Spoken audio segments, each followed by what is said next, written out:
નવદીપ વિદ્યાલયમાં આપ સૌનું હાર્દિક સ્વાગત છે.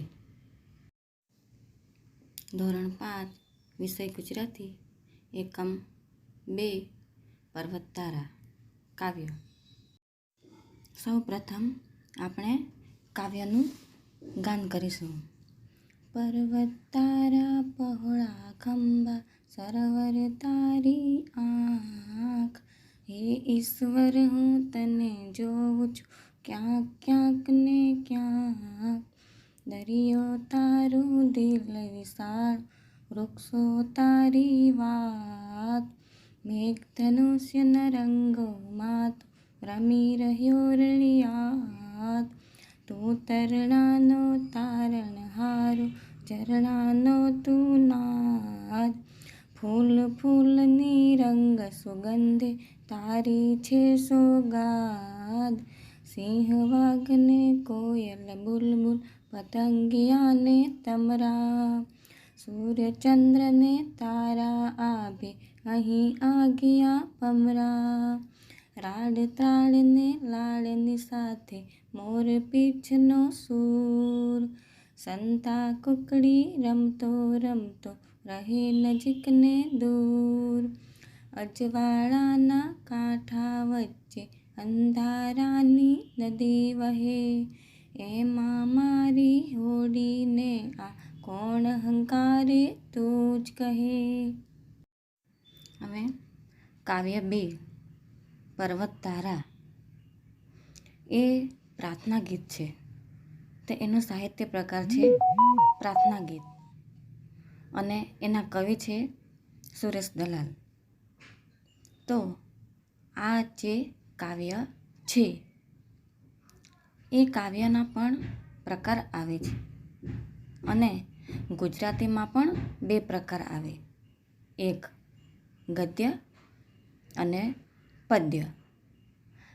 ગદ્ય એટલે કે પાઠ અને પદ્ય એટલે કે કાવ્ય.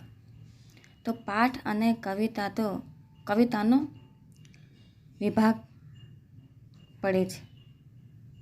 તો કવિતાના વિભાગમાં જો કોઈ પુરુષે કવિતા લખી હોય તો કવિ કહેવાય, અને કોઈ મહિલાએ લખી હોય એટલે કે સ્ત્રીએ લખી હોય તો એને કવિયત્રી કહેવાય. અને એ જ રીતે બીજી બાજુ કે જે પાઠ કોઈ પુરુષે લખેલો હોય તો એ લેખક કહેવાય, અને કોઈ સ્ત્રીએ લખ્યો હોય તો એ લેખિકા કહેવાય. તો અહીંયા પર્વત તારા એ એક પ્રાર્થના ગીત છે, એટલે કે એક ગીતનો પ્રકાર છે. એ જે કાવ્ય છે તો એનો પ્રકાર છે. તો પ્રાર્થના કાવ્ય, અને આ કાવ્યના કવિ છે સુરેશ દલાલ. એ તમારે યાદ રાખવાનું છે. પરીક્ષામાં પૂછાય છે કે પર્વત તારા કાવ્યના લેખકનું નામ લખો, તો તમને યાદ રહેવું જોઈએ કે કોણ છે. કાવ્યના કવિ સુરેશ દલાલ, અને સાહિત્ય પ્રકાર કયો છે? પ્રાર્થના ગીત. તો આખા કાવ્યમાં પ્રાર્થનામાં એટલે કે આ પ્રાર્થના છે તેમાં ઈશ્વરની વાત થયેલી છે. આ પ્રાર્થનામાં દરેક એટલે કે દુનિયાના ઝીણા ઝીણા કણ છે ને, એટલે કે દરેક કણ ઈશ્વરના અંશ છે એની વાત કરી છે. તો જોઈએ આપણે આ એક સુંદર પ્રાર્થના છે. તો પ્રાર્થનામાં આવતા પર્વત, નદી, સરોવર, દરિયો, વૃક્ષો, સૂર્ય, ચંદ્ર, તારા, પાણી, પક્ષી, જીવજંતુઓ વગેરે કુદરતના અંશો છે. તો અહીં કવિ સઘળા કુદરતના અંશોને જુએ છે, એટલે કે કવિ દરેક અંશમાં ઈશ્વરને જુએ છે. તો કવિ કોણ છે? તો સુરેશ દલાલ. હવે જોઈએ તો આપણે કાવ્યની શરૂઆત કરીએ. તો ઉપર ટૂંકમાં જ વાત કરી જ દીધી છે કે પર્વત, નદી, સરોવર વગેરે આ બધું કાવ્યમાં આવવાનું છે. તો પર્વત તો શરૂઆતમાં જ આવી ગયો છે. હવે આપણે દરેક પંક્તિની વિસ્તૃત ચર્ચા કરીએ. તો પહેલી પંક્તિ છે, પર્વત તારા પહોળા ખંભા, સરવર તારી આંખ, હે ઈશ્વર હું તને જોઉં છું ક્યાંક ક્યાંક ને ક્યાંક. તો પર્વત તારા પહોળા ખંભા એટલે કે પર્વત એ ડુંગર છે, પહોળા ખંભા છે. હવે ખંભા એટલે ખભો, શોલ્ડર. તો અહીં ઈશ્વરને કહીએ, ઈશ્વરને પ્રાર્થના કરે છે કવિ કે પર્વત છે એ તારા પહોળા ખંભા છે. મોટા મોટા પર્વતો એ જાણે તારા ખંભા છે. ને સરોવર તારી આંખ, સરોવર એટલે સરોવર, તળાવ તો સરોવર છે. એ જાણે કે હે ઈશ્વર તારી આંખ છે, સરોવર કે તળાવ, બરાબર. એ ઈશ્વરની આંખ છે. કવિ કહે છે કે હે ઈશ્વર એ તારી આંખ છે. તો હે ઈશ્વર હું તને જોઉં છું ક્યાંક ક્યાંક ને ક્યાંક. એટલે કે અહીં કહેવામાં આવ્યું છે કે હે ઈશ્વર પર્વત રૂપી તારા પહોળા ખંભા છે અને સરોવર રૂપી એ તારી આંખ છે. અને હું આ સમગ્ર સૃષ્ટિમાં જે જગ્યાએ નજર દોડાવું છું ત્યાં બધી જ જગ્યાએ હું તને જોઈ શકું છું. એટલે કે હું બધી જ જગ્યાએ તને જોઉં છું કે જ્યાં મારી નજર દોડાવું છું. હવે બીજી પંક્તિ જોઈએ. તો દરિયો તારું દિલ વિશાળું, વૃક્ષો તારી વાત, મેઘધનુષ્યના રંગોમાં તું રમી રહ્યો રળિયાત. હવે કે બીજી પંક્તિમાં સમજાવવામાં આવ્યું છે કે દરિયો તારું દિલ વિશાળું અને વૃક્ષો તારી વાત, મેઘધનુષ્યના રંગોમાં તું રમી રહ્યો રળિયાત. એટલે કે દરિયો છે, સમુદ્ર છે, દરિયાનો સમાનાર્થી શબ્દ છે સમુદ્ર. એ તારું દિલ છે, દિલ એટલે હૃદય. તો દિલ વિશાળ એટલે કે વિશાળું, ઘણું મોટું. તો ઈશ્વરનું દિલ ઘણું મોટું હોય છે. તે આપણે કોઈ પણ ભૂલ કરી હોય તો તે માફ કરી દે છે. કોને? આપણને. ખૂબ ઉદાર દિલનો હોય છે. દરિયો તારું દિલ વિશાળું, વૃક્ષો તારી વાત. તો દરેક વૃક્ષો પ્રકૃતિમાં જેટલા પણ વૃક્ષો છે એ બધા જ વૃક્ષો જાણે તારી વાત કરી રહ્યા હોય એવું લાગે છે. અને મેઘધનુષ્યના રંગોમાં તું રમી રહ્યો રળિયાત. તો મેઘધનુષ્ય એટલે આપણને ચોમાસામાં જોવા મળે છે, 7 રંગોનું હોય છે. તો એ મેઘધનુષ્યના રંગોમાં તું રમી રહ્યો છે રળિયાત. એટલે તું સુંદર રીતે રમી રહ્યો છે. રળિયાત એટલે સુંદર, રળિયાતનો સમાનાર્થી શબ્દ છે સુંદર. તો એ મેઘધનુષ્યના 7 રંગોમાં તું ખૂબ સરસ રીતે રમી રહ્યો છે. હવે ત્રીજી પંક્તિ જોઈએ. તું તરણાનો તારણહારો, ઝરણાનો તું નાદ, ફૂલ ફૂલની રંગ સુગંધે તારી છે સોગાદ. હવે ત્રીજી પંક્તિમાં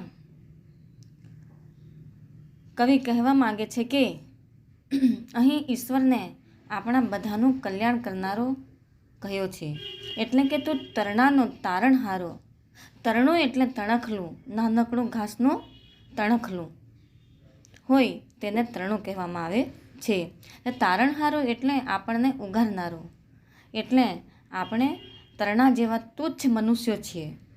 તો તેને આ જીવનરૂપી સંસારરૂપી સમુદ્રમાંથી આપણને પાર ઉતારે છે. તો તું તરણાનો તારણહારો એટલે કે તરણું એ નાનું અમથું હોય છે તે કે આપણને તારી શકે છે, તરણાને તારી શકે છે. તો તું એટલે જ મહાન છે. કોણ? કવિ ભગવાનને કહે છે તું એટલે જ મહાન છે. અને ઝરણાનો તું નાદ. ઝરણું એટલે જ જે ખળખળ વહેતું ઝરણું ડુંગરોમાંથી આવતું હોય ને ધોધ પડતો હોય એમાંથી જે ઉપરથી પાણી ધીમે ધીમે વહેતું હોય એ નદી સ્વરૂપે અને મોટું હોય તો એને નદી જ નામ આપવામાં આવે છે, પરંતુ નાનકડું એવું વહેણું હોય તો એને ઝરણું કહેવામાં આવે છે.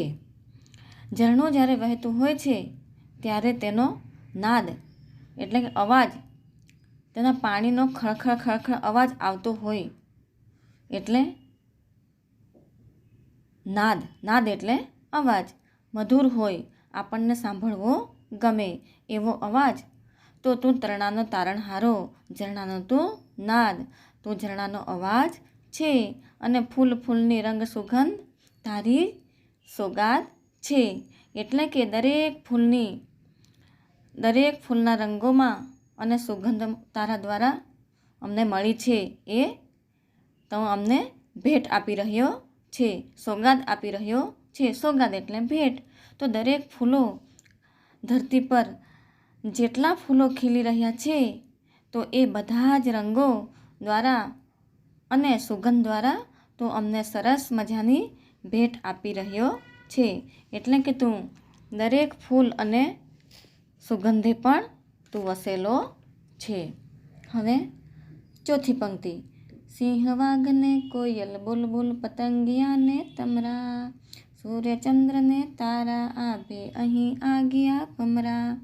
હવે ચોથી પંક્તિમાં જોઈએ તો આ બધા જમાં તું વસે છે કે સિંહ વાઘને કોયલ બુલબુલ.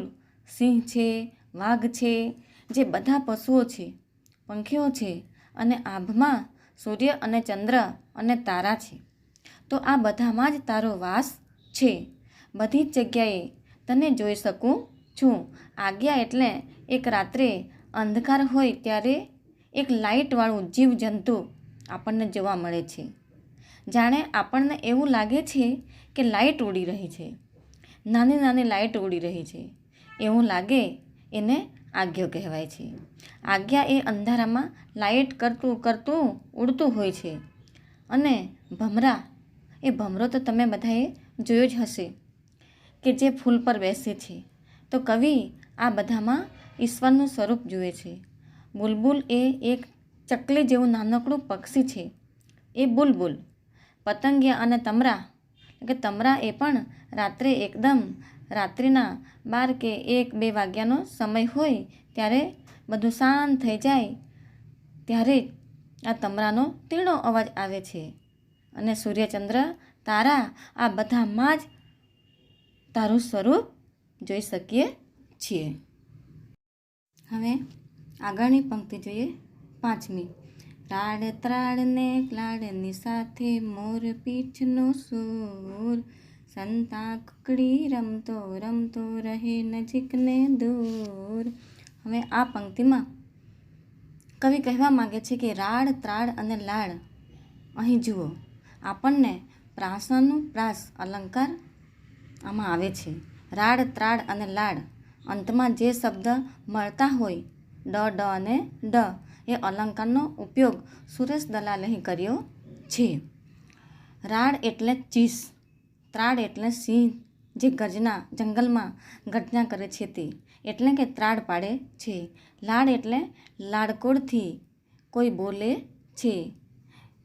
અને જે મોર પીંછનો સૂર છે, તો આ બધી જ જગ્યાએ તો એનો જે સૂર કે અવાજ, તો આ બધામાં ઈશ્વરને ક્યાંક ને ક્યાંક કવિ જોઈ શકે છે. આ દરેકમાં કવિ ઈશ્વરને જોઈ શકે છે. તો ક્યારેક દૂરથી તો ક્યારેક નજીકથી ગર્જના સંભળાવા મળે છે, તો ક્યારેક દૂરથી. તો અમને લાગે છે કે તું સંતા કુકડી રમતો રમતો ક્યારેક અમારે નજીક આવે છે, તો ક્યારેક અમારાથી દૂર જાય છે. કોણ? ઈશ્વર.